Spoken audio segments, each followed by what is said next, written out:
Hi all, so here we are with question number 4 from NCERT chapter 1 back exercise. So अगर आप class 12th में हैं और आपके पास इन्फॉर्मेटिक प्रैक्टिस सब्जेक्ट है तो आप बिल्कुल सही जगह पे है। फटाफट से चैनल को सब्सक्राइब कर लीजिए।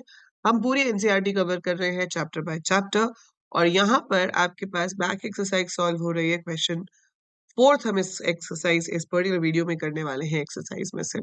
सो आपके पास क्वेश्चन है, वो कह रहा है कि using the car showroom database given in the chapter, write the SQL query for the following, add a new column discount in the inventory table. So हमें इस चैप्टर में जो कार शोरूम डेटाबेस दिया हुआ है उसके अंदर इन्वेंट्री टेबल के अंदर आपको एक नया कॉलम ऐड करना है, डिस्काउंट। सो देखो, डिस्काउंट आप ऐड करना चाहते हो, टेबल का नाम है इन्वेंट्री। तो without looking at the database also मैं इसकी कमांड लिख सकती हूँ। और वो कमांड क्या होगी? आपको नया कॉलम ऐड करना है एग्जिस्टिंग टेबल के अंदर। मतलब आप चेंज कर रहे हो structure of the table. DDL command, आप टेबल में नया कॉलम ऐड करोगे तो उसका स्ट्रक्चर बदल जाएगा, उसकी डिग्री चेंज हो जाएगी। So alter table inventory, add column का नाम क्या है? डिस्काउंट। अब इसका डेटा टाइप मेंशन नहीं है, आप ले सकते हो कुछ भी। अगर आप चाहते हो कि भाई 5% डिस्काउंट है, 10% डिस्काउंट है, तो it should be integer. 5.5% discount तो कोई नहीं देता है ना। सो अगर डिस्काउंट परसेंटेज हम ले रहे हैं तो we can take it as integer.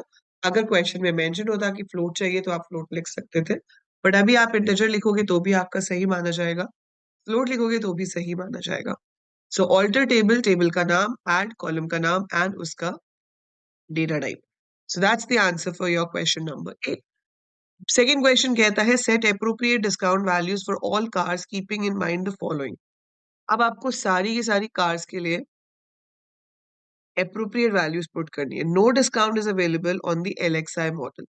ठीक है, तो हमें अब डेटा चेंज करना है। कॉलम तो ऐड हो गया, पर उस कॉलम के अंदर क्या होगा? सबके अंदर नल आएगा। अब नल तो नहीं चाहिए ना मुझे, तो उसमें डिस्काउंट वैल्यू चाहिए है।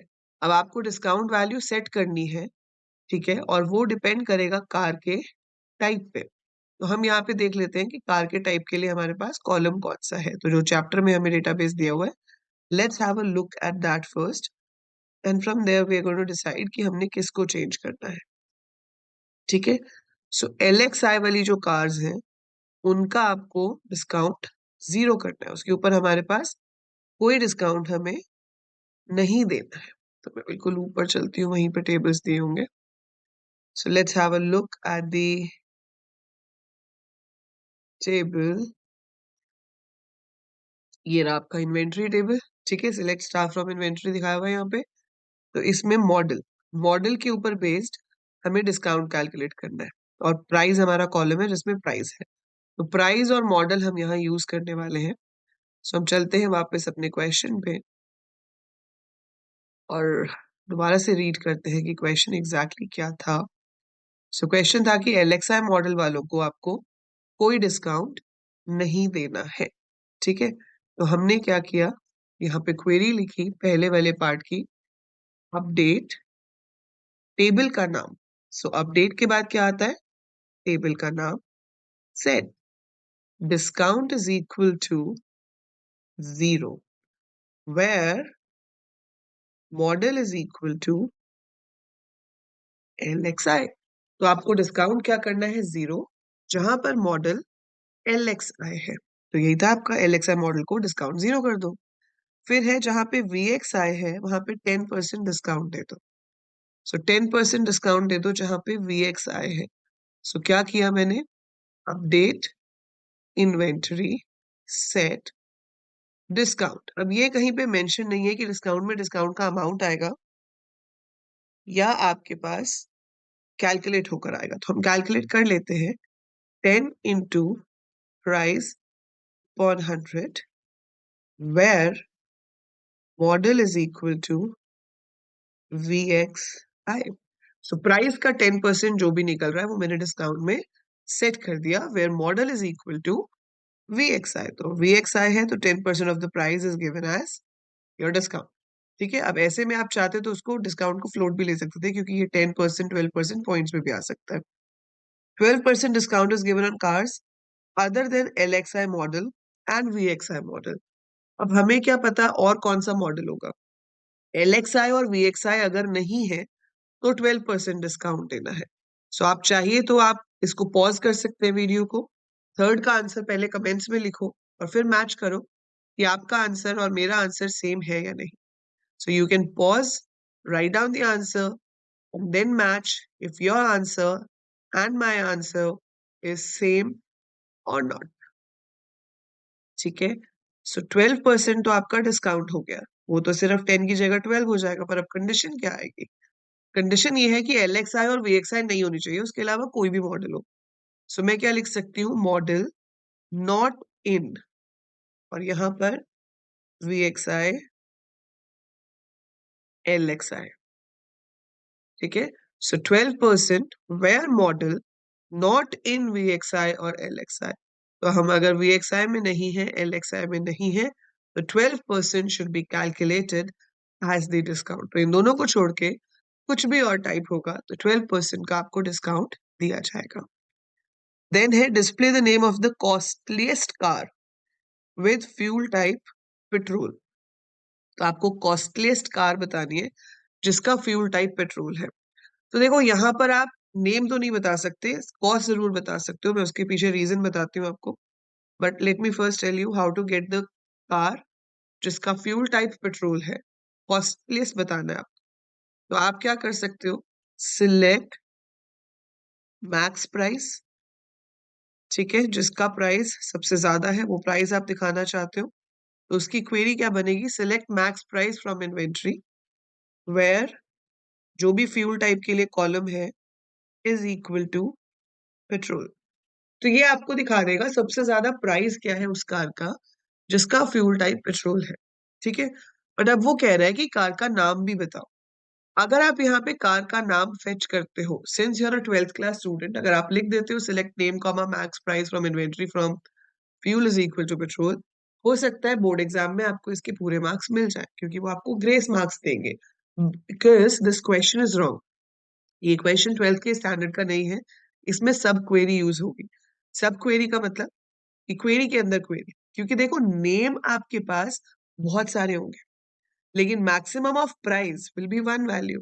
तो मल्टीपल वैल्यूज के साथ एक वैल्यू को कैसे दिखाएगा? वो अपने आप से तो फेच नहीं करेगा। इसका जो एक्चुअल एसक्यूएल कमांड होगी वो कुछ ऐसे होगी कि सिलेक्ट जो भी कार का नाम है, जो भी उसका प्राइस है, वो आप देखना चाहते हो फ्रॉम इन्वेंट्री वेयर उसका प्राइस इज इक्वल टू, यहां फर्दर उसके अंदर एक क्वेरी लगेगी, सिलेक्ट मैक्स प्राइस। ये जो अब क्वेरी थी वो यहां पर आ जाएगी, from inventory where fuel is equal to petrol.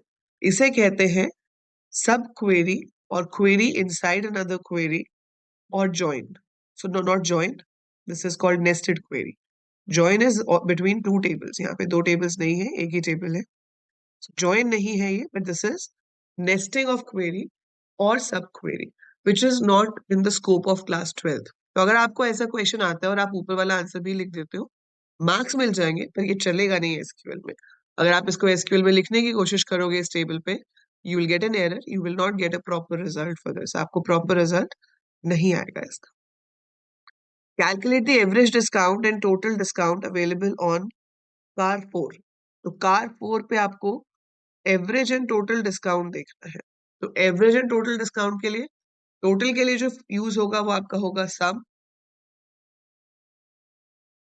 तो आप सम ऑफ डिस्काउंट कर सकते हो, और एवरेज के लिए एवीजी ऑफ डिस्काउंट कर सकते हो from sales where car is equal to car 4। वो आप कंडीशन लगा दोगे, तो सेल्स वाले टेबल में से डिस्काउंट और एवरेज डिस्काउंट हम निकाल सकते हैं जहां पर आपकी कार जो है वो कार 4 हो। List the total number of cars having no discount. तो आपको टोटल नंबर ऑफ कार्स बतानी है जिसके ऊपर कोई भी डिस्काउंट नहीं है, तो मतलब जिसका डिस्काउंट 0 है, क्योंकि हमने डिस्काउंट में या तो 0 पुट किया है, या हो सकता है कि आपने कुछ भी पुट ही ना किया, वो बिल्कुल ब्लैंक हो। तो अगर बिल्कुल ब्लैंक वाली चीज है तो आप लिख सकते हो select count star from inventory where discount is null. मतलब या तो वो नल है, उसके अंदर कुछ है ही नहीं, और डिस्काउंट इज इक्वल टू 0, या फिर हमने उसमें 0 सेट किया था। Both cases we don't have a discount on that car, है ना। तो अगर डिस्काउंट नल है मतलब उस कॉलम में कुछ भी नहीं है, दैट मीन्स कोई डिस्काउंट नहीं है, और अगर 0 है तब भी उसका मतलब है कि कोई डिस्काउंट नहीं है। तो आपको ऐसी कार्स गिन के बतानी है कितनी है। तो it should be select count star, आपको नंबर ऑफ रोज काउंट करनी है फ्रॉम इन्वेंट्री, जहां पर उस रो के अंदर डिस्काउंट वाले कॉलम की या तो वैल्यू 0 है या उसके अंदर कोई भी वैल्यू नहीं है। So these are the number of cars जिनके लिए कोई डिस्काउंट की वैल्यू सेट नहीं की गई है। ठीक है, so that's how you can answer these questions. So ये तो हो गया आपका ग्रुप बाय पे बेस्ड, बेसिकली आपके जो आंसर्स हैं इसमें यूज हो रहे हैं। ठीक है, अब नेक्स्ट क्वेश्चन जो है वो है क्वेश्चन नंबर 5, जो कि जॉइंट्स पे बेस्ड होगा, and we will be discussing this question in the next video. Till then take very good care of yourself.